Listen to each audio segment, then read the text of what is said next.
we delivered the planes back to Clark Field. The outfit was disbanding, the squadron was disbanding. And that was another joke. We landed at Clark Field, and we were debating, should we strip the aircraft? Because at those days, I happened to be engineering officer at that time. You could never get enough tools. So over the years, we had gathered more tools than we needed. Like, I had delivered this airplane with 4 sets of tools on it. So the first thing I noticed is land, and the Jeep rolls up, and the guy says, okay, what do you got on board?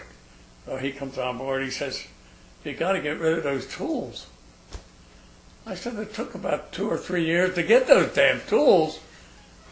No, we can't have, we're only allowed 1 set of tools per aircraft.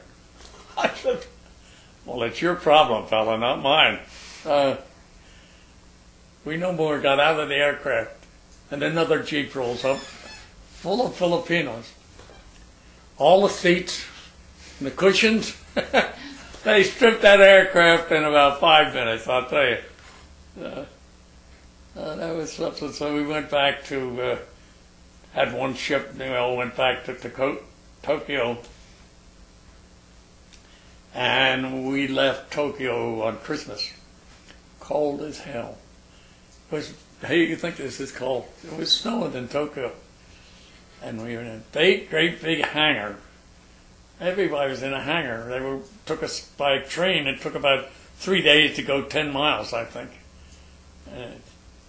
And everybody was so cold. We had about 55-gallon drums burning fires in the hangar. The smoke was at least this far off the floor. You couldn't breathe. It was so they finally, another couple of days on the train, and they put us in Tokyo Harbor on the troop ship back to Washington. And that was interesting. You had a young woman photographer in Seattle. And here's all the guys on a troop ship, all on deck, waiting to get off. And she's up on the crane, taking pictures. Well, man, there was more howling and stuff going on. So they had a gangplank down the front end of the boat, and it was guards on it. Somebody found a Jacob's ladder, threw it off the ass end of the boat, and here they are climbing down like mad. She's taking pictures while these guys are up here guarding the gangplank. She's taking pictures of the guy coming down the Jacob's ladder. And they finally said, oh, the hell with it. Put us in some trucks and took us down to Tacoma.